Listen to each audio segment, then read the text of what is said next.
उत्तर प्रदेश राज्य में स्थित कानपुर के सड़सौर गांव में प्रेमानंद जी महाराज का जन्म एक ब्राह्मण परिवार में हुआ था। उनके बचपन का नाम अनिरुद्ध कुमार पांडे था।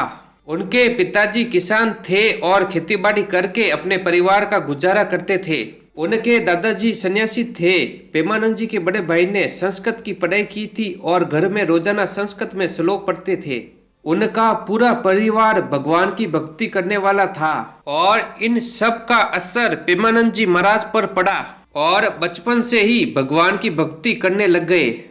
जहाँ बच्चे बचपन में खेल कूद करते थे, वहाँ प्रेमानंद जी महाराज बचपन में भगवान की भक्ति करते थे और हनुमान चालीसा का पाठ करते थे। बचपन में प्रेमानंद जी महाराज के मन में ईश्वर को लेकर प्रश्न आते थे और ईश्वर की खोज के लिए वो धार्मिक किताबें पढ़ते थे। हमारा बचपन कैसा है, हम क्या सीखते हैं, हमारी संगति कैसी है, इन सब बातों का प्रभाव हमारे भविष्य पर पड़ता है। अगर बचपन में हमारी संगति अच्छी है तो हम भविष्य में अच्छे इंसान बनेंगे और हमारी संगति बुरी है तो हम बुरे इंसान बनेंगे। प्रेमानंद जी महाराज 9वीं तक पढ़े और लगभग 13 वर्ष की उम्र में घर बार छोड़ दिया और आध्यात्मिकता की ओर ब्रह्मचारी जीवन की ओर चले गए। प्रेमानंद जी महाराज वाराणसी चले गए। वहां पर गंगा जी में स्नान करके भगवान शंकर का पाठ करते थे और भिक्षु की तरह अपना जीवन बिताते थे और जो खाने के लिए मिल जाता था वो खा लेते थे और कभी कभार भूखे भी सोना पड़ता था और सर्दी हो या गर्मी वही पेड़ के पास रहते थे।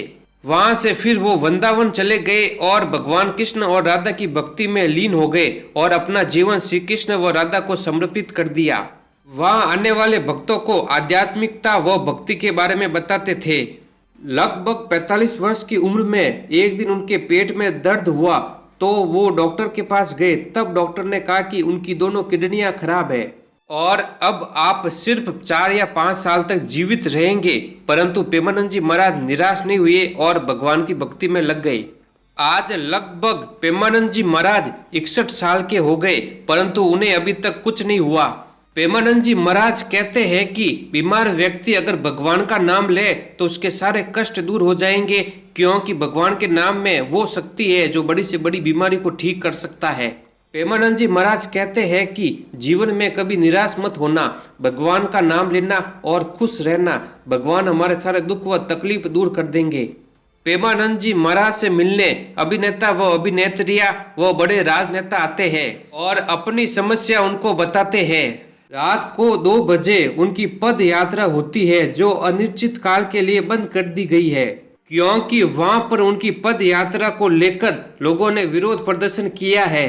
कॉलोनी में रहने वाले लोगों ने कहा है कि पद यात्रा रात को 2 बजे निकलती है, जहां हजारों भक्त आते हैं, चारों ओर रोशनी होती है, ढोल नगाड़े व लाउड स्पीकर की आवाज आती है, जिससे हमारी नींद खराब होती है, बच्चों और बुजुर्गों को परेशानी होती है।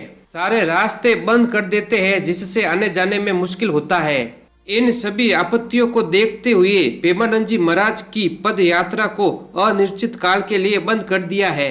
कुछ लोग कॉलोनियों में निवास करने वाले लोगों को भला बुरा कह रहे हैं। वो कहते हैं कि भक्त इतनी दूर से आते हैं प्रेमानंद जी महाराज के दर्शन करने के लिए, परंतु पद यात्रा बंद कर दी गई है जिससे उनको दर्शन नहीं हो पा रहे हैं। और कुछ लोग कह रहे हैं कि पद यात्रा बंद की यह काम सही किया है। आपके हिसाब से सही कौन है, कमेंट में जरूर बताना। जय श्री कृष्णा, राधे राधे, जय हिंद, जय भारत।